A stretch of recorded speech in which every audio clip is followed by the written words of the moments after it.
বিএনপির স্থায়ী কমিটির সদস্য মির্জা আব্বাস ও জাতীয়বাদী মহিলা দলের সভানেত্রী আফরোজা আব্বাসের কাছে দেশব্যাপী খোঁজখবর জানতে চেয়েছেন লন্ডনে চিকিৎসাধীন সাবেক প্রধানমন্ত্রী ও বিএনপি চেয়ারম্যান খালেদা জিয়া। স্থানীয় সময় শনিবার লন্ডনের সন্ধ্যায় তার খালেদা জিয়াকে দেখতে পশ্চিম লন্ডনের দ্য লন্ডন ক্লিনিকে গেলে খালেদা জিয়া তাদের দুজনের কাছে দেশবাসীর খোঁজখবর জানতে চান। পরে ক্লিনিক থেকে বের হয়ে গণমাধ্যমের সাথে সেই খবর জানান আব্বাস মিয়া দম্পতি মির্জা আব্বাস। তিনি বলেন, গত ১৭ বছর খালেদা জিয়া কোনো চিকিৎসা পাননি। আওয়ামী সরকারের আমলে তিনি এক পর্যায়ে খুব অসুস্থ হয়ে পড়েন। সে সময় শেখ হাসিনা খুব বাজে ভাষায় খালেদা জিয়ার সম্পর্কে কথা বলেন।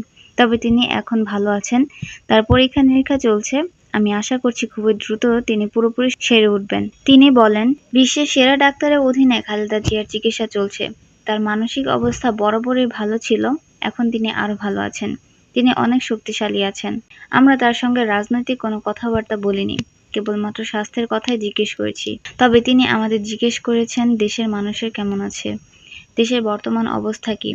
তাছাড়া আমরা রাজনৈতিক কথাবার্তা বলে তাকে বিব্রত করতে চাইনি। কারণ তিনি এখন শারীরিকভাবে অসুস্থ, তার চিকিৎসা চলছে। দীর্ঘদিন পর তারেক রহমানের সঙ্গে দেখা হওয়ার পর রাজনৈতিক কোনো নির্দেশনা পাওয়া গেছে কিনা সে বিষয়ে জানতে চাইলে বিএনপির এই নেতা বলেন, আমরা অন্তত প্রতি সপ্তাহে অফিসিয়ালি একদিন তার সঙ্গে কথা বলার সুযোগ হয়। নির্দেশনা আমরা ওখান থেকেই পাই।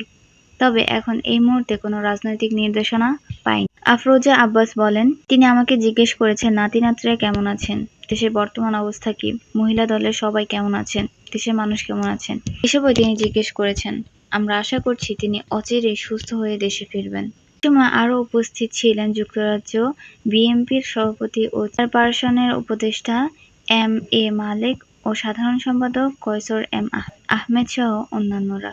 প্রসঙ্গত, গত শুক্রবার লন্ডনে পৌঁছান মির্জা ও আব্বাস দম্পতি।